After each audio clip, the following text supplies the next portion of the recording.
Hello and welcome to Portsmouth This Week. I'm your host, Conley Zani. This show is under the auspices of Rich Rayner, our Portsmouth Town Administrator. Together, Rich, myself, and the entire Portsmouth This Week team are on a mission to build community. We do that by bringing you accurate and timely information about the issues and events that impact you, and we introduce you to the faces, the personalities, the leaders in this magical place in which we live. I am honored today to have one of our very best teachers from the Portsmouth High School, Cindy Perry. Nice to meet you. Welcome, Cindy. Thank you so much for coming on the show. And you are an AP US History teacher at PHS, right? Yes, ma'am. Yes, That's so great. I'm so excited about this because I know you've brought things that we're going to be talking about and how you make history come alive. But I just want to kind of start getting to know you. So wind it back as far as you need to wind it back to connect with why are you doing what you're doing today? Where does that story start?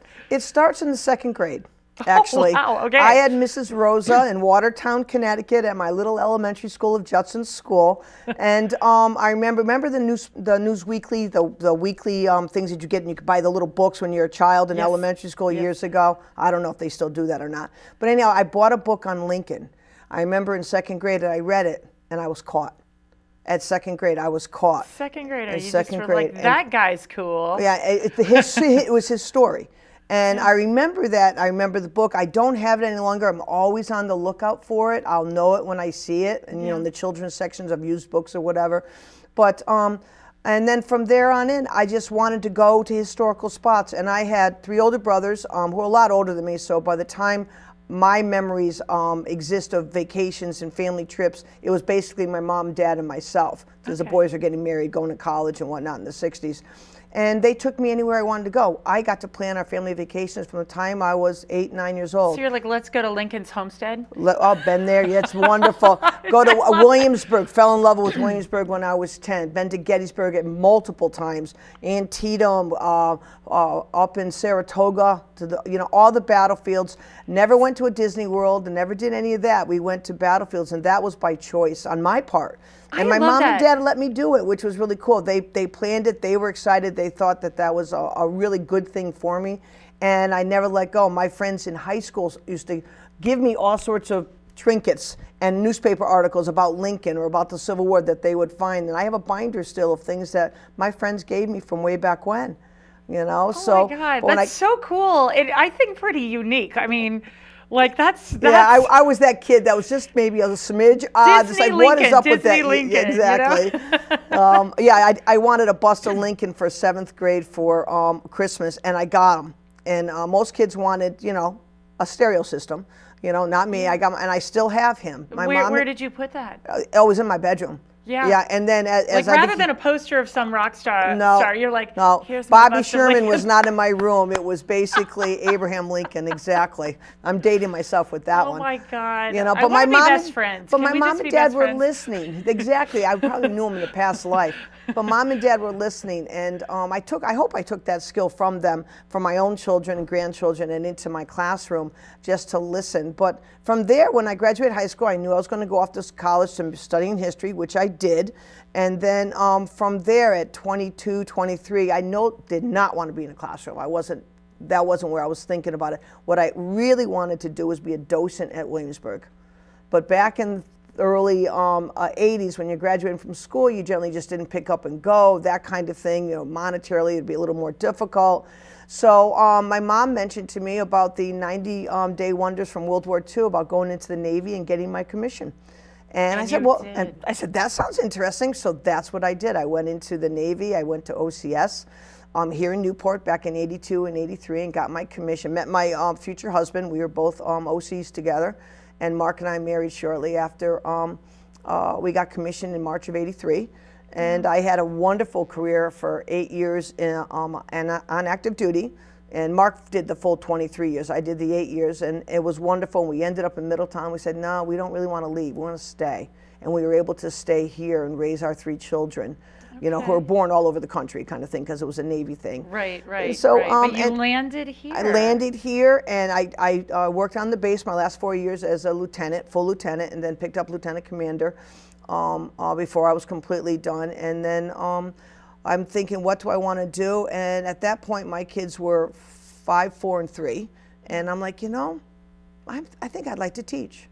Yeah. And that's when I did it. I was ready in my early 30s. Did you have to go back to school? I had to go back to Providence College and get my certification. Okay. I had all my history, but I didn't have any education courses. I am sure you had your history. Yeah, I had my history. Right that was like done. More than most people. But I had to take like 6 classes, and there was about 35 of us in the continuing ed program. There were bankers and attorneys, you name it. We were all together, naval officers, and we basically got certified. And I did my student teaching in Portsmouth in '95, and I got hired about a month after I was done with my student teaching, and I've been there for 28 years, going on 29 now. That's great. Yeah. What have been the biggest changes before we kind of dive into specifically what you're doing? But as you know, it's nice to have somebody that's been there so long and just kind of talk about that arc. I think as a teacher, for me, it's been the technology. Okay. Pre-pandemic, if you had told me that I would be on Google Classroom and I'd be doing YouTube this and I'd be doing that, I'd be like, oh, no. You know what I mean? I'm definitely a right on the board kind of person. And all of a sudden, I won't say I'm incredibly awesome at it, but I'm pretty good at it, but I'm also willing to ask if I need help with the technology. But that piece is really big now, what you do with that.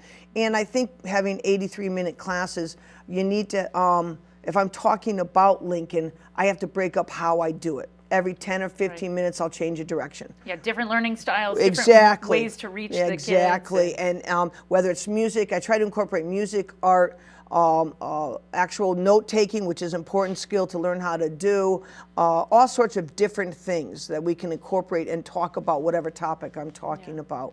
So in general, you found the technology to be helpful, not distracting. Yeah, absolutely. I know it's probably absolutely. There's pros and cons, right? And I talk to them about their technology, and I have my technology as well, and we're right up front about it. It's a great, useful tool.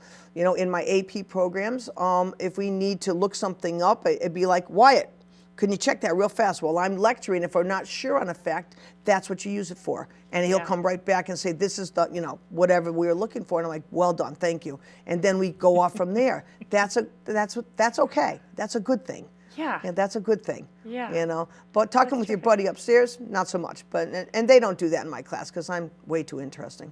I have no doubt. I tell you seriously, I've heard amazing things. I can hear your passion. I love this. And I just think it is so important to have a teacher that makes the history come to life and everything. So let's talk about a little of the ways that you do that. Because when we first spoke, you were like, that's the most important thing to you, is like, how do you get these kids to know they're standing on a battlefield, right? Like, so tell me about some of those elements. I think a lot of it is, I try to emphasize the fact that it's a story. I mean, who doesn't love a story?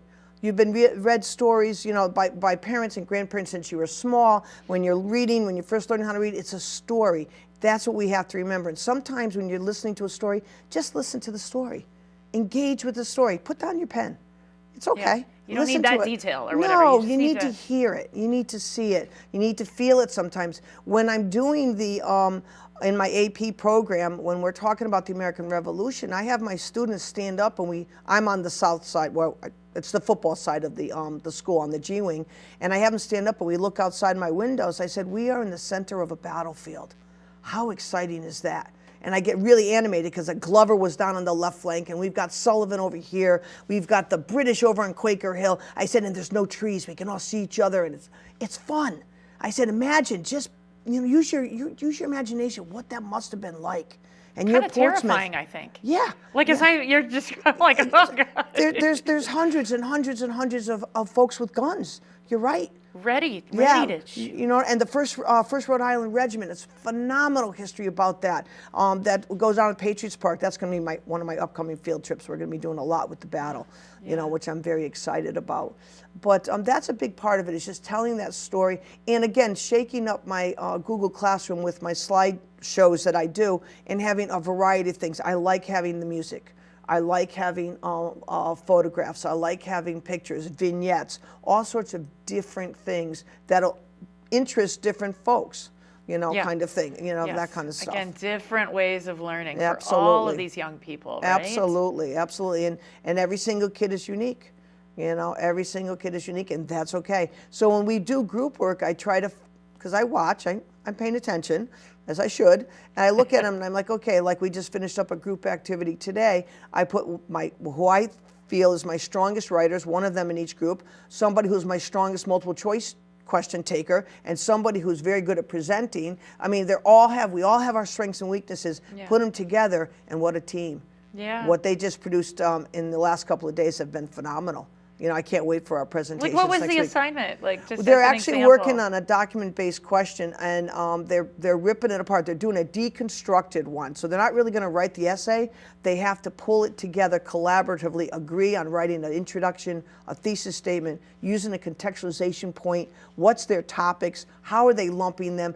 Everything's got. And I told them, I said, if I don't hear noise in here, you're all in trouble. I want to hear a hubbub of activity, you know what I mean? That kind of thing. And they did. They were all engaged, all 3 classes. I was so proud of them. That's great. Yeah, so it's you fun. teach 3 of these a day, Yep. 83 minutes a day. Is that how that works? I have 5 courses, and we Okay. have an AB schedule, like the old Tuesday, Thursdays when we were in college. Right. The AB. So I have 3 out of the 5 classes. I have 3 AP US, and then I have 2 personal psychology classes, which I absolutely love the content. Oh 'Cause my goodness. Psychology is a social science. So that's why Yeah. it's with the history department, the social studies department, as Okay. opposed to the science program upstairs. Oh. So we're doing wellness and mindfulness and academic success, all sorts of, I think, really interesting topics with these guys. And we'll end up with psychological disorders, which I do. I did last semester. We talked about Winnie the Pooh, and we took apart all of the characters, and they had to do a project that was wrapped around a psychological disorder, because each one of them exhibits, okay, a disorder of sorts, and they have to do the research and explain how. It was really fascinating. They loved it too, my and it's a different thing. And we talked about that. I said, why Winnie the Pooh? And I'm waiting for what I was hoping for, the response. So there's all different things. Nothing was wrong, but one student finally said, because it's safe. I said, yes, it's safe for children, for adults to talk about these topics in a safe manner. Yeah. You know what I mean? So it was very cool. That's very creative. Yeah, I thought so. Thank you. Well, it was really neat. And there's a lot of work out there already on Winnie the Pooh and psychological disorders. So I grabbed a bunch of readings, some videos, brought it together, attached it to the textbook. So neat. Yeah, I'm going to go home and ask my son about it. So. He didn't do personal psych with me. Oh, he only did AP. But he was awesome. Yes, he was a good boy. It was. I've been very fortunate that my program, my students, my Portsmouth kids are amazing. You know, and I think that's the biggest thing for me, is that these kids are just incredible. Yeah, well, it's an amazing school district. We had the principal on recently, like Dr. Heath. And I tell you, just talking to you, I'm kind of inspired to hear from more teachers too, because it's really fascinating and it's so wonderful, again, to hear the passion. So I understand you just got a grant from the DAR. Let's talk about that and what you're doing with it. Well, a few years back, some years ago, I decided to join I knew I could get into the DAR. My oldest cousin did the legwork and got it. So I had joined, but with work and with younger kids and this and that, I basically pulled myself out. And then I caught up with actually one of my students' moms who was in the DAR, and she knew that I was connected to it. And I said, I think I'm ready. So I joined the DAR again. With her or whatever. And that's Daughters of the American Revolution. Daughters of the American Revolution, For our viewers out there that might not know what that is. My little pin. I got my pin on. You got a pin. You know, so, and I've been to a couple of meetings in the George Washington Luncheon, and they're a wonderful group. They're out of Bristol, actually, this particular chapter that I reaffiliated with. But there was a grant that was available, and Karen came to me and said, want to fill out the packet? It's a quick turnaround time, but I think you got, I said, absolutely. So I've done grants before. I'm 6 for 6 now, which I'm really psyched about over the years. But this one in particular, I entered it, and they wanted to know how I would connect, if they gave me funding, which they ended up doing, but how would I connect that to my AP, my U.S. history kids? Yeah. And I wanted to, along the lines of popping the history out and telling the story, I wanted them to see where history was made. And with pandemic, and it's gotten better since then, but they haven't been able to go anywhere and see things in recent years because of the situation. So you're resurrecting that. Exactly. Good word. Nice. You know, yeah. But so basically I got this funding and we've gone on one trip already, and I coordinated it with the French program with my good friend Lynn Hogan, who's the department head for the foreign language. And so it's an international, or a connecting between the two of us. And what we'll do is we look at the foreign or the immigrant experience in all of our field trips, as well as I look at the history piece, and we combine it. And it's been wonderful. The first one was in December. We went to the Elms and Breakers, and even though it didn't fit the time period where I was, I thought it was nice because it was the holidays and it's so pretty. And you'd be surprised, a lot of students have not been there. So this is some of the first time that they've actually been to and it's really kind of breathtaking. Yeah, it's incredible, the Gilded Era, because we're now in the Gilded Era at this point, speaking to that now that the project is done. So we did that first, and then the other, I got, like I said, a nice little check. The other one that's coming up, we're going to Woonsocket, up to the Museum of Culture and Technology. I've been there once last year. That is amazing. It's one of Rhode Island's hidden gems. It is incredible. It's the Canadian French immigrant experience of the 19 to 1930s, working in the mills up there by St. Anne's, and it's absolutely incredible. One of the best. Okay. So we're going to do that in March, and then in April I'm doing a 4-prong walking tour.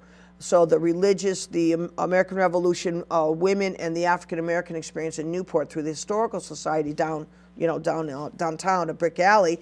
And then our kids will branch off. We'll have 4 teachers and the 4 docents, and then and of course the lunch comes with it, and it's all expense paid, for the kids. So it's really makes it beautiful grant. It makes it very special for them. It makes it very special for them, and I can't thank the DAR enough, for the opportunity to do this for my students, kind of stuff. They would never have that opportunity to see all that they're seeing. And then the last one is in May, and that's going to be with Gloria Schmidt with the Fort Butts group. And she's coordinating the thing for the Battle of Rhode Island, and we're going to have like 6 stops, and she's actually picking up that. Thank you, Gloria. This is wonderful. So my kids are going to see all these wonderful things.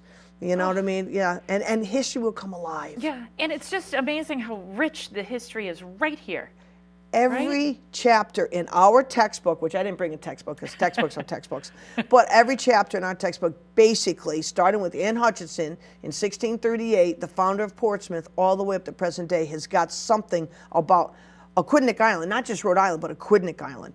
We'll go up to that the Navy base. You know what I mean? I have brought the kids to the museum in past years, to the museum and back to the Oak Club for lunch, and have done some really incredible things with that. I'm hoping to maybe bring that back online eventually. But we're you've just got right in the thick of it. Yeah, Melville and John Kennedy. As he's becoming a PT boat commander. I mean, the history is amazing, and we're here. Oh my gosh. I know we're in it. Oh my gosh, I kind of have chills. It's so much fun. Amazing. Now, you didn't bring a textbook, but you brought another book that you have the kids read. Let's talk about that. This is the summer read that it's Philbrick's Mayflower, which I love this book. And maybe we can zoom in on that. Yeah, and it's really, really, really, really well done, and it does a great job of the first 70, 75 years from the time we get here in 1620 up until King Philip's War, from goodwill and basically making things happen to not so much. Things went awry. With King Philip's War, the most important war that most Americans have no idea existed, that even happened, and it happened not on our island, but in Bristol and in surrounding areas as well. We lost more percentage-wise, more Americans in that war than any war ever. Percentage-wise now, of course, you know what I mean. So, but anyhow, and I understand that one of your students was so inspired. She saw Nathaniel Philbrick. Yep. I believe she was in Warren at a bookstore, and he was doing a book signing, and she walked in. Her grandma and grandpa, I guess, had been down or whatever, and she was all excited because she saw the book as a display. Now, he wasn't there yet, and she started to explain to her mom and dad and her parent and her grandparents, oh my gosh, we read that in Mrs. Perry's class, and lo and behold, the author walks in.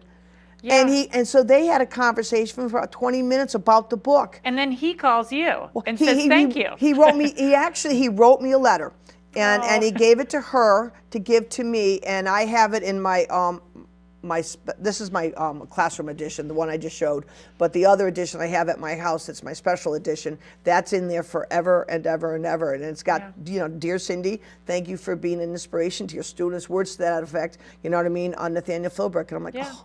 And talk about, you know, making history come alive in a really interesting way, in a way that you can read it. And so, little kindred spirit thing going on there. Oh my God. And to pass that to me, that's one of the things that I'm so excited about, is that I passed that love or whatever it was, that enthusiasm, onto my student, who then was bubbling about it to her mom and dad and her grandparents as the author walks in. And I'm sure he was thrilled that some 16-year-old kid is bubbling about his book on the Mayflower. That's you know actually what I mean? really, it's really it is. It was very, very neat. That made me happy that she was showcasing that we do read it in our classrooms. That's what teachers do. Yeah, it's so cool. So you brought a bunch of other fun little things. Of little toys. Let's show off a few. Like what are all these? One of the things, gems? Way back when I was a naval officer down at VF 101, it was an F-14 squadron. Hence, my son's F-14 toy. I had all these come out of my room. I keep these things in my room. But one of the things in your classroom, in my classroom, yes. One of these things I had to do in my in the Navy was, as a legal officer at the squadron, it was a rather large squadron, about 1,000 folks. Is my job was kicking people out of the Navy. I had to deal with a lot of sordid things. Nobody that came into my office was having a good day. Okay, so I always had toys on my rather large desk in my nice office back in the day down at Oceana. And so whoever came in, and as they're, you know, I'm taking money from them or putting them in bad places and restriction and all those things are happening to them, or actually just kicking them out of the Navy, okay, they had toys to play with. It's very much a stress reliever to touch. You know what I mean? Psychology coming into play. Exactly. With it all, right? I didn't even know it at the time, but I had small children. So when we went to McDonald's and got a Happy Meal when my boys were little, they were down there. My daughter wasn't born yet. She's my only Newporter. Okay. Everybody else was all over the place. But the boys, we'd always get an extra Happy Meal because that toy would go on my desk. Yeah. You know what I mean? So the toys, and that's what I do in my classroom. So I have these. What are these things? So I got my F-14. This actually was given to me by one of my students last year. This is actually sand from Iwo Jima. So that's kind of cool. Okay, so I have not been out to Iwo Jima. I've been to Normandy. Okay, I travel Europe quite a bit, visiting a cousin. Another little thing that these all go around the room, so everybody gets to hold and play and touch. It's okay.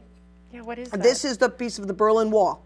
Okay, my son got that for me when he's in Germany because as we have my caps that are in front of me, but my son's cap, he was in the airborne, 82nd Airborne. So when he's which one is that? Those are all Navy. That's this one. Okay. That's, you know, son of 2 naval officers goes into the Army. I mentioned that to Chief Justice Williams, Frank Williams, because he was an Army guy, right? And I said, I don't understand. He goes, well, I do. Yeah, and do we even have to say that I'm sure all your kids were history majors too? They all graduated with a history degree. I mean, all 3 of them. Yeah, I got a UNH, a WVU, and a UMass Amherst person. Absolutely. All right, keep going on the toys here. This was given to us from a friend of ours during Desert Shield and Storm when I was on active duty, and Mark was in the reserves, my husband, back then. But we went to a party, and this is sand from, which he probably wasn't supposed to take, I'm sure. But it also has a shell in it, which is kind of cool. So that's from the first Gulf War, okay? And then my father-in-law, who I never met, he died when Mark was a teenager, was a fisherman out of Provincetown, Portuguese fisherman. And I have lots of these kind of things that they pulled up from the sea. Yeah. So this is an old pipe. And then traveling over them many times. By the way, my children have also gone to Gettysburg, Antietam, Williamsburg, and places like that we have not gone to Disney World still. Right? No, not at all. I was going to say, was that even on the table? I managed to buy bullets. Civil War. These were actually at Antietam, down in Sharpsburg in Maryland, and Mom and Pop dig them up and sell them at their grocery stores, their little tiny, you know, mom and pop 7-Eleven stores. This is a Civil War Union button that I got at the Battle of Perryville in Kentucky, which was kind of cool. That's a state park, beautiful state park I'm from system. Kentucky, actually. Oh, Kentucky's gorgeous. What a beautiful. Yeah, my father helped run the Battlefield Association there. Yeah, so Perryville was Kentucky, lovely. Boonesboro was incredible, the whole Yeah. thing. This is kind of one of my pride and joys. This was given to me by my student 3 weeks ago. She goes, I had it in my basement. She goes, and I'm not going to use it. It's probably I'm going to get rid of it. She goes, I really think you would like it. And I'm like, I will treasure this forever. Yeah, I'm going to have her. It's your guy. Yeah, It's exactly. your number and one she man got right this. there. And so I'm like, but just the thought I have received as gifts from students, like at the holidays, whatever, Abraham Lincoln socks. I've got Abraham Lincoln underwear. I've got Abraham Lincoln. You name it, I have it. You know what I mean? I have the picture of Lincoln, and then I just collect these. These I picked up at a yard sale, but I have like a few like Grant. I mean, Grant wasn't my very favorite president, but that's okay. You know. Oh my God! But I You do are have that. just so fabulous. And then I got my Navy cover from my commissioning back in 82, 83. That's the original cover that I had. And this is a replica, but my grandfather sailed with the Great White Fleet when he was 16 in 1906. And he served, retired in the 1920s as a chief, a torpedoman chief, because they didn't have senior chiefs or master chiefs back in the 20s. But then he got recalled December 8th. You know, he knew he was. Yeah, so December 8th, he's 53 years old. He comes back here to Goat Island. He's a torpedoman, torpedo inspector as a torpedoman chief because he's 53. He's not going to front line. He's an older gentleman. So, and I never got to know him really. He died when I was about 7. Wish I could have had that military talk. You know, when you're with him, that would have been very cool. The Navy talk. But he said that you know, he was there until 44. When they started to downsize, when they didn't need the folks at the Goat Island like they did. So, yeah, so we got the history. History's happening. Yeah, Here, right? and it's exactly, and I tell the kids, and they get to see these pieces. And I encourage them, with their parents' permission, those that love them at home, if they want to bring in something, and I had some students that have come in with some really cool stuff. I'm like, oh my gosh. I said, this is great. I said, but now, do you want me to hold on to it for the day? Because it will not leave my sight. You're traveling from class to class. Right. This is something that would break my heart if something happened to it. I will protect it. Come and get it at the end of the day. You know what I mean? So it's an amazing classroom experience you've created. Thank you. you. We have 1 minute left exactly. I see. So we're going to wrap up. I just want to wrap up with, like, what is that thing about you that, like, you know, we talked about your history. What is the word, the element that's you? You had talked about the If I could take one word, connection.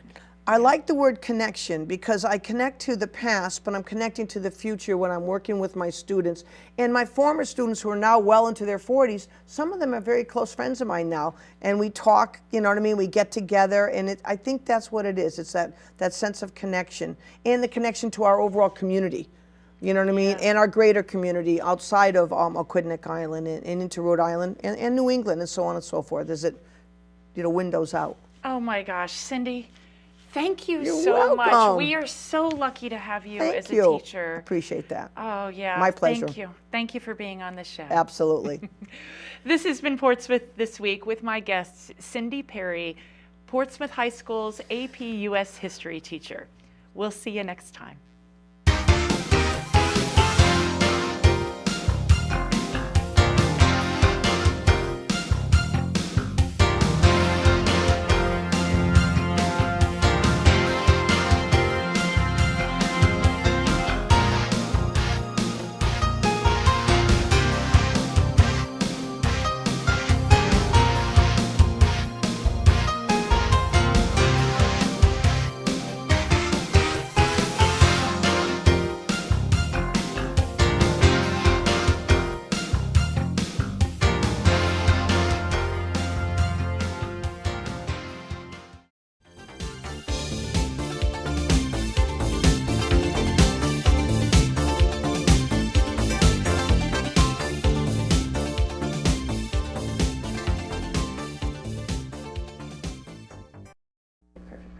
We're looking for volunteers that want to be part of making people safe on the roads. We need volunteers to teach the AARP driver safety class. Please call us and we'll give you more information. Thank you.